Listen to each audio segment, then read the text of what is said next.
Hola amigos y seguidores de Handimo.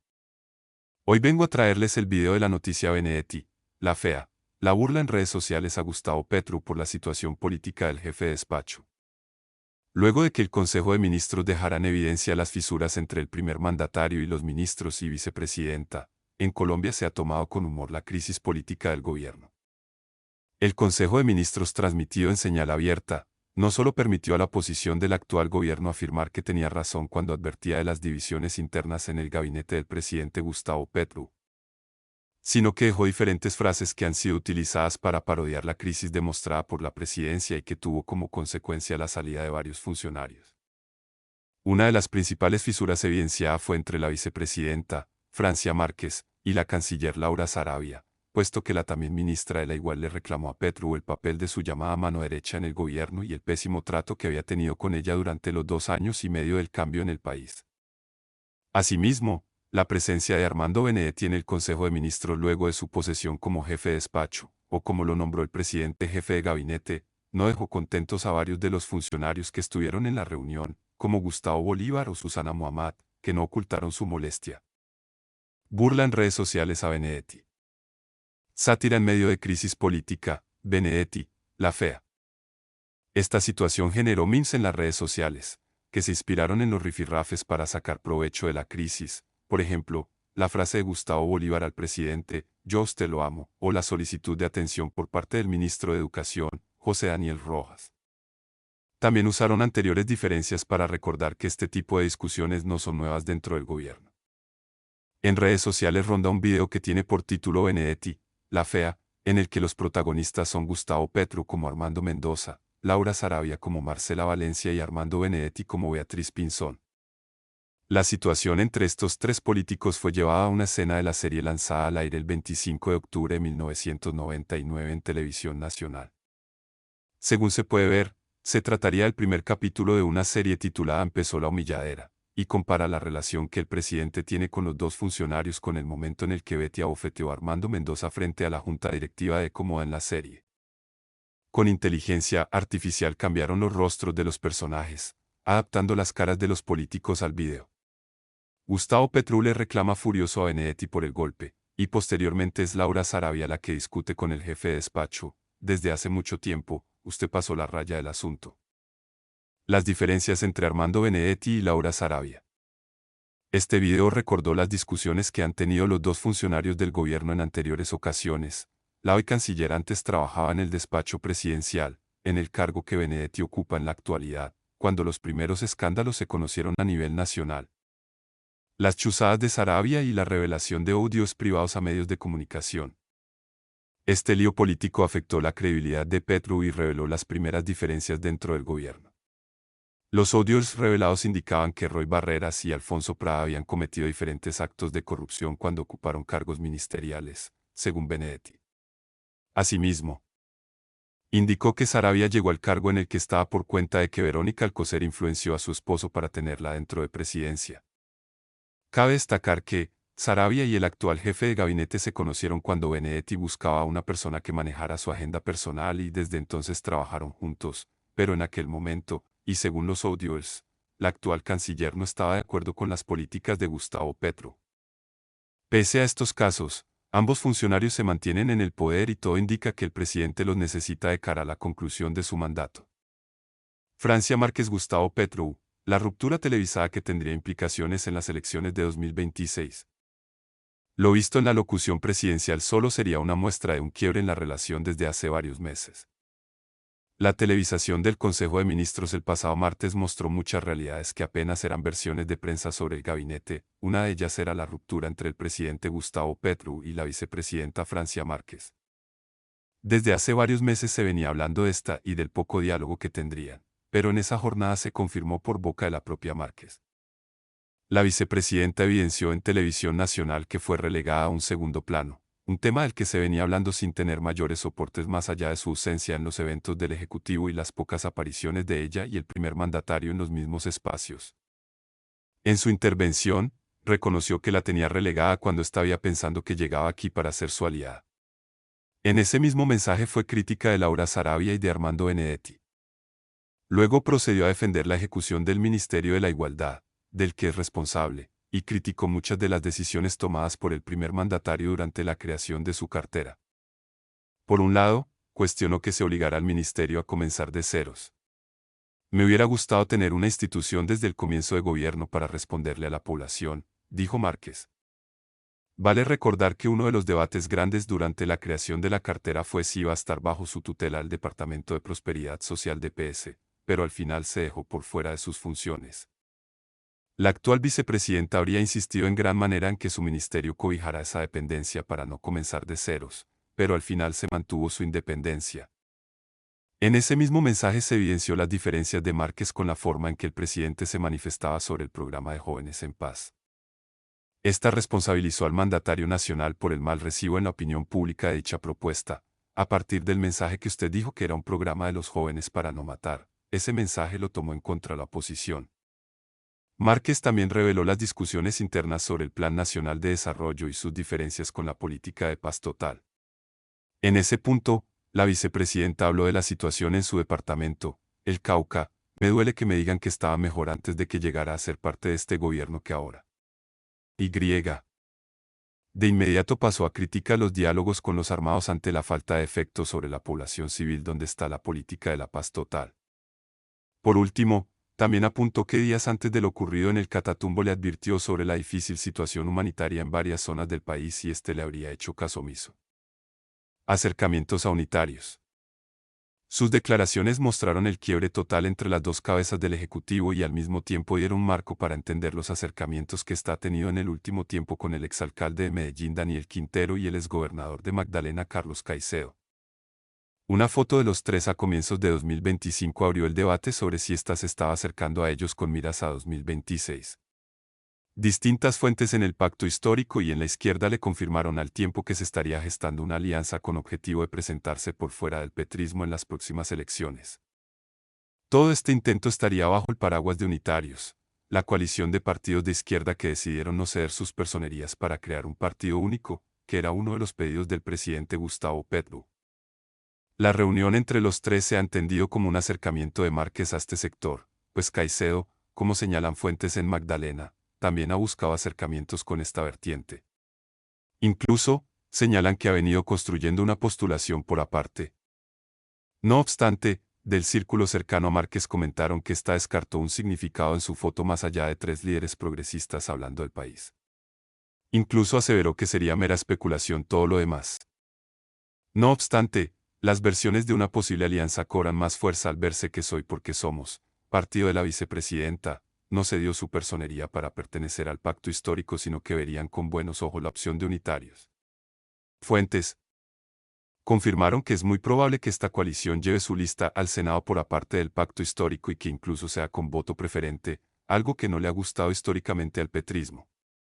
El temor es que ocurra lo mismo que en 2022, cuando Fuerza Ciudadana de Caicedo fue en una lista propia y con votos abiertos. No sacaron congresistas, pero sí se quitaron votos con el pacto. De sumarse los votos obtenidos por la lista de Caicedo, se habría logrado al menos una curul más. Por otro lado, también se ha planteado que Unitarios presentaría una candidatura presidencial por aparte, algo que estarían buscando al menos dos de los que estuvieron en la foto en cuestión. Sobre esta posibilidad, Clara López, una de las cabezas del proyecto, dijo: todavía no hemos discutido candidaturas, pero apoyaremos candidato o candidata de unidad del Frente Amplio que conforme el progresismo. De esta forma, lo ocurrido en el Consejo de Ministros del martes evidenció una ruptura que se anticipaba entre Petro y Márquez. Esto tendría mayores implicaciones si se lee con los acercamientos de días anteriores que tuvo la vicepresidenta. Todo esto en un año preelectoral, donde los movimientos tienen una lectura de su posible afectación en las urnas. Solo vale recordar que Márquez le dio un gran impulso a la campaña de Gustavo Petro cuando ésta confirmó que sería su fórmula vicepresidencial. Se volvió común el aforismo: yo no voto por Petro, yo voto por Francia Márquez. Incluso en zonas de población afro, el empuje por ella fue tal que tuvo resultados históricos, poco más de 90.000 en las consultas interpartidistas. Esto se tradujo en amplias votaciones en el Pacífico en la primera y segunda vuelta. Presidente Gustavo Petro tras solicitud de investigación avanti por alza en las tarifas del gas, están especulando. El Ministerio de Minas y Energía solicitó proteger a los usuarios. La compañía afirmó que el precio aumentará por la necesidad de incorporar gas importado. Recientemente, se conoció que la compañía Avanti realizará un incremento del 36% en la tarifa de cobro del gas a los usuarios a partir de este mes de febrero de 2025. El aumento se verá reflejado en la factura mensual en diferentes partes del país. En medio del anuncio, que ha comenzado a preocupar a miles de personas, el presidente de Colombia, Gustavo Petro, se pronunció a través de sus redes sociales. En el tuit, publicado sobre la madrugada de este viernes, 7 de febrero, el mandatario nacional afirmó que las empresas están especulando. Según Petro, Ecopetrol tiene el gas colombiano barato, pero quieren importar el gas caro, porque eso eleva las tarifas de energía a todos los actores del sistema eléctrico. Hay que proceder, agregó. La compañía Avanti explicó que el aumento se da por el precio de la molécula de gas natural y el mayor costo por la distancia del transporte debido al cambio en las fuentes de suministro. Estamos experimentando un aumento en la prestación del servicio público básicamente porque los contratos que veníamos usando en años anteriores tuvieron vencimiento en 2024 en el mes de noviembre. Se renovaron esos contratos, los campos tradicionales del piedemonte llanero vienen en un proceso de reducción de su producción y tuvimos que buscar fuentes distintas, dijo John Jairo Contreras, vicepresidente de grandes clientes de Avanti, en conversaciones con Caracol Radio. El precio del gas se aumenta por el cambio de fuente mayoritariamente gas importado. Y agregó, esas fuentes están ubicadas en la costa Caribe, es decir, que el precio del gas se aumenta por el cambio de fuente mayoritariamente gas importado y otra razón importante es que la señal de transporte de ese gas desde el nuevo punto, pues obviamente es mayor. Ministerio de Minas y Energía iniciará una investigación sobre el aumento en la tarifa del gas. El Ministerio de Minas y Energía, por su parte, comunicó que, en el mes de diciembre, se verificó de la existencia de suficiente gas nacional para la demanda esencial a inicios de 2025. Adicionalmente, señaló que la empresa Ecopetrol habría informado que los agentes del mercado tienen la posibilidad de asegurar las cantidades de gas para el abastecimiento de sus demandas. Ante la decisión de incrementar del costo del gas a miles de familias colombianas, el Ministerio de Minas y Energía explicó que, de acuerdo con la resolución 102.015 de la Comisión de Regulación de Energía y Gas CREG, hay flexibilización en las condiciones de contratación entre oferta y demanda de gas, garantizando un suministro fiable para todos los sectores.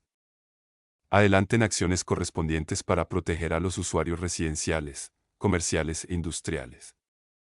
Así las cosas, la entidad pública, según informó en el comunicado, solicitó a la Superintendencia de Servicios Públicos Domiciliarios y a la Superintendencia de Industria y Comercio que adelanten acciones correspondientes para proteger a los usuarios residenciales, comerciales e industriales.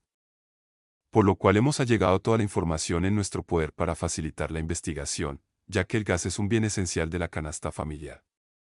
Las zonas donde habrá aumento del precio del gas.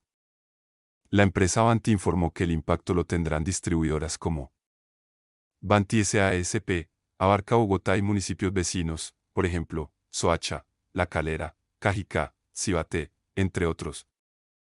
Gas Natural Cundiboyacense S.A.S.P., opera en Cundinamarca y Boyacá, con cobertura en alrededor de 50 municipios, como Briceño, Chía, Cota, Duitama, Paipa, Samacá y más. Gas Natural del Oriente S.A.S.P., abarca Santander, por ejemplo, municipios como Floridablanca, Girón, Piedecuesta y más. Gas Natural del Cesar S.A. S.P., opera en el sur del Cesar, en municipios como Aguachica, Becerril, El Banco y otros. Las ciudades capitales donde se vería el aumento serían Bogotá, Medellín, Bucaramanga, Villavicencio, Manizales, Pereira, Armenia, Ibagué, Neiva y Yopal. Rifirrafe entre Petro y empresas de energía, porque piden tener en la mira filial de Ecopetrol. El gobierno pidió a las Superservicios y a la SIC tomar acciones contra las compañías que especulen al alza el precio de las tarifas. No obstante, desde el Grupo de Energía de Bogotá pidieron también hacerlo con una filial de Ecopetrol. Aquí le contamos. El gobierno Petro advirtió investigar a las empresas que subieron las tarifas del gas. El Grupo de Energía de Bogotá le respondió que, en ese caso, tendría que tomar acciones contra una filial de Ecopetrol. Es así como hay un rifirrafe entre el gobierno nacional y las empresas de servicios públicos en Colombia a raíz de una supuesta escasez de gas local en el país. Algo que han venido advirtiendo una y otra vez los diferentes gremios energéticos del territorio nacional, incluso, el propio presidente de Ecopetrol, Ricardo Roa. ¿Qué empresas subirán tarifas del gas? EPM prevé un incremento del 22% y deberá acudir al mercado secundario. Banti informó que sus clientes verán un aumento del 36% en las tarifas. Argumentaron que la escalonada fue inevitable porque este combustible es más costoso para este año, ya que tuvieron que traer gas importado para atender a sus usuarios. Esto golpearía el bolsillo de las familias en Bogotá, Medellín, Bucaramanga, Villavicencio, Manizales, Pereira, Armenia, Ibagué, Neiva o Yopal, entre otros lugares. Petro dice que las empresas están especulando con el precio del gas. No obstante, la postura del gobierno es muy diferente. El presidente Gustavo Petro señaló en su cuenta X antes Twitter que la empresa Avanti estaría supuestamente especulando una alza de las tarifas. Ecopetrol tiene el gas colombiano barato, pero quieren importarlo caro porque eso eleva las tarifas de energía a todos los actores del sistema eléctrico, sostuvo el mandatario. Incluso, el propio ministro de Minas y Energía, Andrés Camacho, contradijo a las empresas del sector. Manifestó que hay suficiente gas para atender la demanda nacional. En el mes de diciembre, el ministerio verificó e informó sobre la existencia de suficiente gas nacional para la demanda esencial a inicios de 2025, de acuerdo con lo reportado por el gestor del mercado en su momento, se lee en un comunicado de dicha cartera. Y agregaron que Ecopetrol informó a la opinión pública que los agentes del mercado tenían la posibilidad de asegurar cantidades de gas para el abastecimiento de su demanda. También señalaron que la Comisión de Regulación de Energía y Gas CREG publicó la resolución 102.015, con la que modernizó la regulación del mercado y flexibilizó las condiciones de contratación entre oferta y demanda de gas, con el fin de garantizar el suministro confiable para todos los sectores. Por esa razón, la Superintendencia de Servicios Públicos Domiciliarios y la Superintendencia de Industria y Comercio adelantarán acciones contra todas las empresas que aumenten las tarifas. Porque piden tener en la mira una filial de Ecopetrol. La cuestión es que algunos pidieron que, en ese caso, se debería poner la lupa también sobre Ecopetrol. La denuncia la hizo el presidente del Grupo de Energía de Bogotá, Juan Ricardo Ortega. El líder gremial indicó en X que Ocol, filial de Ecopetrol, subió los precios del gas que comercia. Añadió que esa compañía ha subido los precios y utilizado subastas que, ante escasez inducida, suben el precio al nivel del gas importado. Clara estrategia para generar rentas. Y terminó solicitando que la SIC actúe sobre esta empresa y ver a quiénes enriquece. Además, Alejandro Castañeda, presidente de la Asociación Nacional de Empresas Generadoras, explicó que un reciente comunicado de Ecopetrol asegura algo diferente a lo que expresó el Ministerio de Minas, pues la venta de gas de esa empresa solo se abriría a partir del próximo año. Por lo que no ayudaría en nada a la actual escasez que enfrenta el país. La realidad por ahora es que a Colombia están ingresando 40 millones de pies cúbicos de gas. Esas compras exteriores ingresan por medio de la planta regasificadora de Cartagena. Esos envíos obedecen al 4% de la demanda nacional, según el Ministerio de Minas. Otros críticos del gobierno, como Amílcar Acosta, exministro de Minas y Energía, creen que el gobierno siempre ha negado la actual crisis energética. En su concepto, las compañías no están importando gas por capricho. Si hubiera disponibilidad lo habrían comprado aquí a un mejor precio y se ahorrarían costos. En su primer encuentro con un funcionario de Trump, Petro le mostró la sotana de Camilo Torres, cura del ELN. ¿Por qué? El presidente se reunió con el encargado de negocios de Estados Unidos en Colombia, a quien recibió en la Casa de Nariño. El presidente Gustavo Petro se reunió por primera vez con un funcionario del gobierno de Donald Trump. Esta conversación fue con Ion M. Senamara, encargado de negocios de la Embajada de Estados Unidos en Colombia. El mandatario colombiano reconoció que le mostró al representante norteamericano la sotana del cura del ELN, Camilo Torres. Tras la crisis diplomática entre Estados Unidos y Colombia, el presidente Petro recibió en la Casa de Nariño al funcionario de la Embajada de Estados Unidos en Colombia, Ion M. Senamara. Esta conversación se dio un día después de que la recién posesionada canciller, Laura Saravia, se reuniera con el diplomático.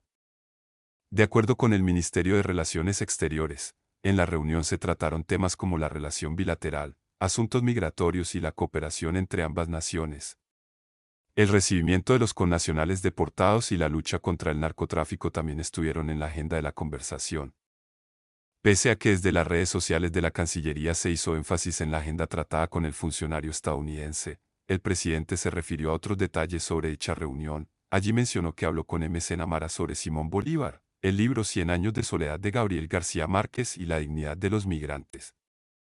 El mandatario también mencionó que le regaló al representante de Trump una balsa muisca, café colombiano y un sombrero zenú cordobés. Le mostré, y se emocionó mucho porque es católico, la sotana del sacerdote que marchó a la guerrilla del ELN, Camilo Torres Restrepo, fundador de la Facultad de Sociología de la Universidad Nacional, mencionó Petru en su cuenta X. Petru y su costumbre de enseñar internacionalmente símbolos que hacen apología a movimientos guerrilleros. Esta no es la primera vez que el presidente Gustavo Petru muestra ante una figura internacional un símbolo que hace referencia a un grupo guerrillero, pues el año pasado mientras viajó a Uruguay a condecorar al expresidente de esa nación, José Pepe Mujica, el mandatario colombiano exhibió una bandera del M-19, grupo insurgente al que perteneció el hoy jefe de Estado antes de dedicarse a la vida política. El presidente Petru reconoce haber mostrado un símbolo del ELN en medio de un momento donde se cuestiona la voluntad de paz de dicha agrupación guerrillera, quien ha sido acusada de ser una de las responsables por la crisis de violencia que se vive en la región del Catatumbo, provocando desplazamientos y el confinamiento de la población.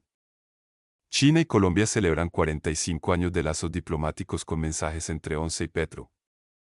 ONCE indicó que los lazos entre las dos naciones siempre se han guiado por los principios de igualdad de trato y respeto mutuo.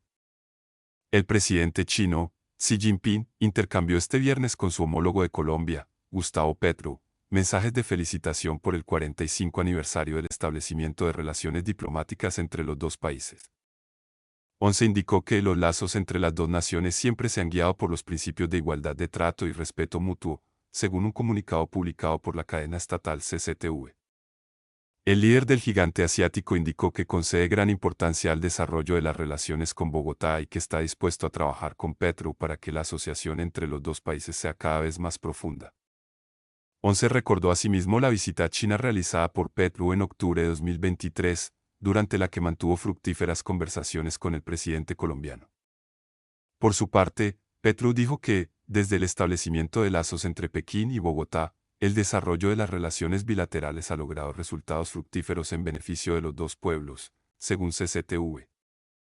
El presidente del país sudamericano recalcó que los dos países han intercambiado frecuentes visitas de alto nivel, promoviendo la cooperación en diversos campos y facilitando la comunicación entre sus pueblos. Colombia está dispuesta a aunar esfuerzos con China para promover conjuntamente agendas globales de interés mutuo, como la paz mundial, la transición energética y la lucha contra el cambio climático, añadió Petro. Durante la mencionada visita de Petro al gigante asiático en 2023, los dos líderes acordaron la elevación de las relaciones a la categoría de asociación estratégica. En 2010, China se convirtió en el segundo socio comercial de Colombia, superada solo por Estados Unidos. Consejo de Estado ordena a Petro borrar trino donde llamó nazi a mujer y ofrecer disculpas públicas. La mujer denunció que la publicación vulneraba sus derechos a la honra, el buen nombre, la libertad de expresión, la igualdad y la participación ciudadana. El Consejo de Estado le ordenó al presidente Gustavo Petro eliminar, en un plazo de 5 días, un trino publicado en su cuenta de X en el que calificó de nazi a una usuaria que había criticado la gestión gubernamental en materia de salud. Además, el mandatario deberá ofrecer disculpas públicas. La acción de tutela fue interpuesta por Hanna Escobar Correa, conocida en redes sociales como Usetian, quien denunció que la publicación vulneraba sus derechos a la honra, el buen nombre, la libertad de expresión, la igualdad y la participación ciudadana. La decisión judicial determinó que el jefe de Estado debía retirar la publicación y rectificar públicamente el señalamiento. Ordénese al señor presidente de la República, Gustavo Petro Urrego, que en el término de 5 días contados a partir de la notificación de la presente providencia, elimine la nota y presente excusas públicas al accionante por la publicación del 21 de diciembre de 2024, establece el fallo. La determinación del Alto Tribunal se conoció el pasado 31 de enero de 2025, por lo que el tiempo establecido para cumplir con la medida ya habría finalizado. De acuerdo con una revisión de la cuenta oficial del presidente en X, la publicación señalada ya no se encuentra visible. En cuanto a la orden de ofrecer disculpas, el Consejo de Estado especificó que la retractación del mandatario debe ser publicada en las cuentas oficiales de la Presidencia de la República, el Departamento Administrativo de la Presidencia y su perfil personal en X. Hanna Escobar reaccionó a la decisión con un mensaje contundente dirigido al jefe de Estado. El presidente de la República no está por encima de la Constitución y los derechos fundamentales, como la libertad de expresión, se respetan, escribió en su cuenta X. No es la primera vez que Petro enfrenta llamados de atención por sus publicaciones en redes sociales. El Consejo de Estado ha reiterado en varias ocasiones que su investidura no lo exime de responder por eventuales delitos de injuria y calumnia derivados de sus declaraciones. Petro aseguró que dejará de utilizar X, por diferencias ideológicas con Elon Musk. En la mañana de este miércoles 29 de enero el presidente Gustavo Petro dio una noticia durante su intervención en la posesión de Laura Sarabia como canciller. El presidente señaló que estaría pensando en dejar la red social X, perteneciente a Elon Musk, aliado de Donald Trump, presidente de Estados Unidos, con quien tuvo confrontaciones diplomáticas y virtuales el 26 de enero tras negarse a recibir vuelos militares con deportados colombianos. Veía en Twitter, de Elon Musk, me toca cambiar de red. Veía que los blancos, los arios en Estados Unidos estaban contentos, incluidos los arios colombianos, que no son tan arios. Están contentos porque sales a Chusma, delincuentes les dijeron. Trajimos 42 niños. De donde acá el señor Trump me les va a decir que son delincuentes a 42 niños colombianos. De la misma manera que les dice eso a 42 niños se los dirá a centenares de miles. Eso lo pensaban en 1933. En una intervención del 27 de enero, el presidente Petro destacó que, debido a la falta de precisión en la información proporcionada por algunos medios, se ve en la necesidad de recurrir a su cuenta X para transmitir de manera más directa y sin distorsiones su mensaje. Dicen que porque trino tanto, pues que la televisión solo hace, sino hablar pendejadas y mentiras de mí. Entonces me toca expresarme yo mismo. El trino que puse sobre el tema de los deportados colombianos tiene 33 millones de personas que lo han leído, me va mejor que si me traducen en unas personas que a veces ni entienden las palabras que yo digo, afirmó el presidente. Gustavo Petro hizo fuerte advertencia a alias Iván Mordisco, jefe del MC de las disidencias de las FARC, habló de separar sus comandados. El presidente se refirió a la reciente operación adelantada por el Ejército Nacional, que permitió la recuperación del Cerro Negro, en Nariño, un punto estratégico para el grupo armado. La grave situación de orden público que afecta a varias regiones de Colombia, especialmente la zona del Catatumbo que aún vive enfrentamientos entre grupos armados ilegales y un aumento en el desplazamiento forzado, ha llevado al presidente Gustavo Petro a reforzar su postura frente a las disidencias de las FARC.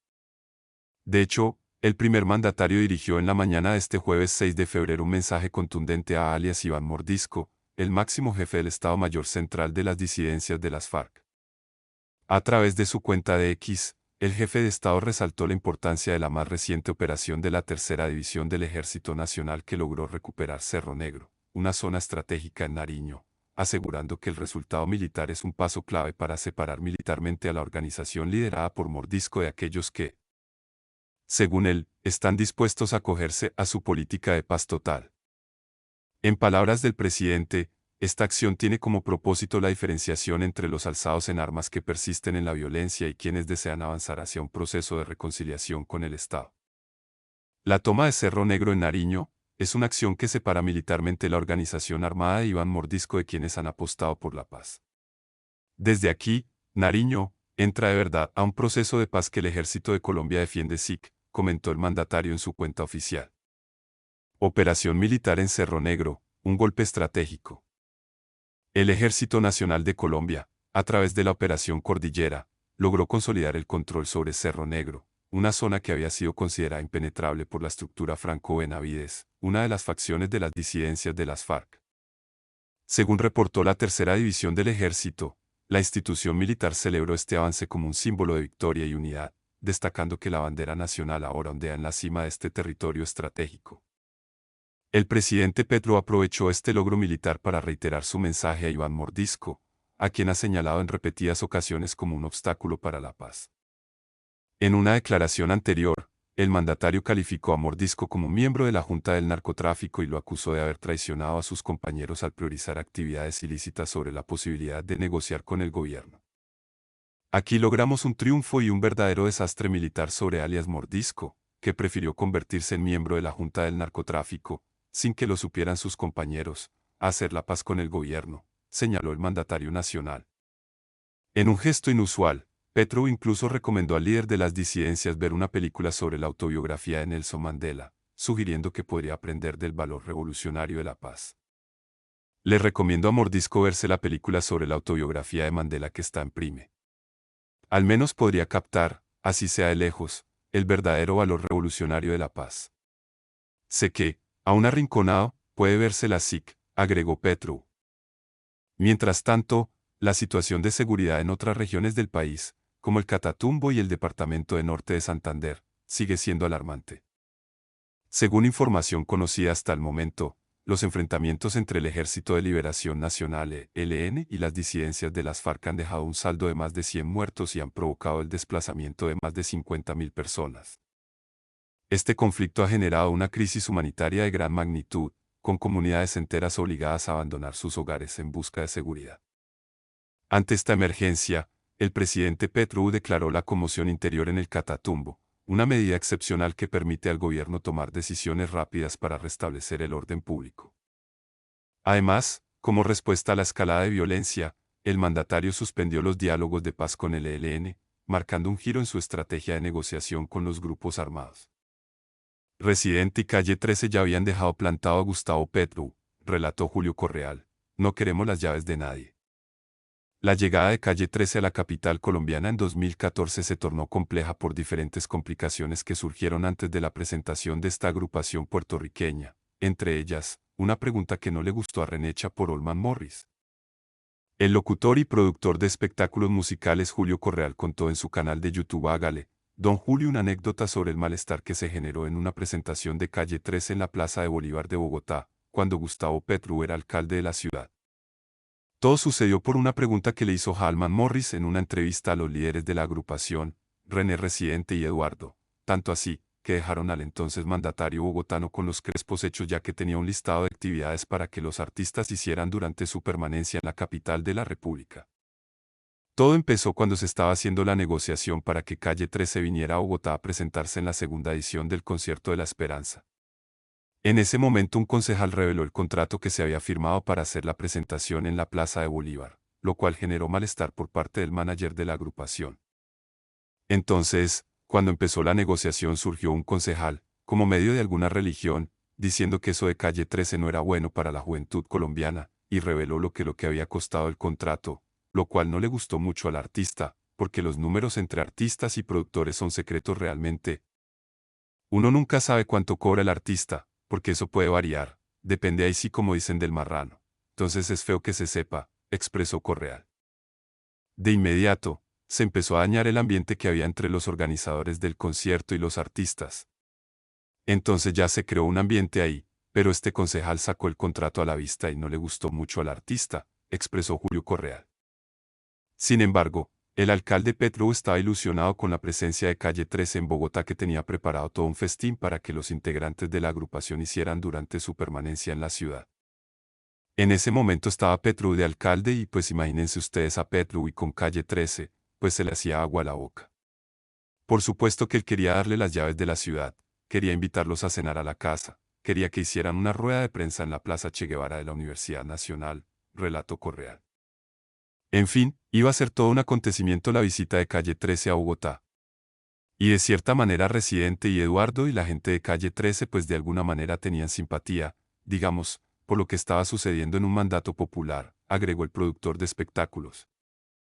Sin embargo, en ese entonces la administración distrital estaba en contra del sistema, que en ese momento estaba liderado por Álvaro Uribe, lo cual según Correal, generó un ambiente pues ya un poquito complicado.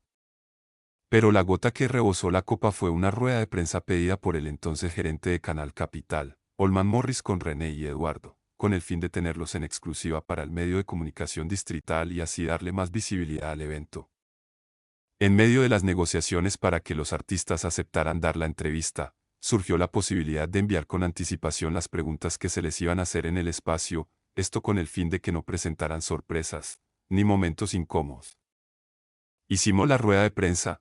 Yo me fui para el canal a ver cómo sucedía, cómo iban las cosas y pues efectivamente Olman empezó a hacer las preguntas que estaban en el cuestionario, pero como en la tercera pregunta se salió del libreto, entonces me acuerdo mucho que dijo, ¿qué opinan de un procurador que quema libros? Haciendo referencia a algún personaje que había en ese momento en la Procuraduría, dijo Correal. Esta pregunta, salida de contexto y del cuestionario enviado previamente, dejó a los artistas sin palabras, y en ese instante Julio Correal, en su calidad de productor, le dijo al gerente del canal: «Hey, Olman, no te salgas del libreto, marica». «Si ya habíamos mandado unas preguntas porque se sale el libreto el man», dijo Correal. La actitud de Morris no fue bien recibida por los integrantes de Calle 13 y René y Eduardo se sintieron incómodos y se despidieron de la rueda de prensa y dijeron: «No, ya no más. Hasta aquí queda, bueno, gracias, hasta luego», relató Julio Correal. De inmediato, Correal le reclamó a Olman Morris por no seguir al pie de la letra el cuestionario, generando un momento incómodo para los que estaban presentes en la rueda de prensa. «Yo le dije, no, marica, Olman, ¿cómo fuiste a hacer eso, marica?» «No, la cagada», dijo.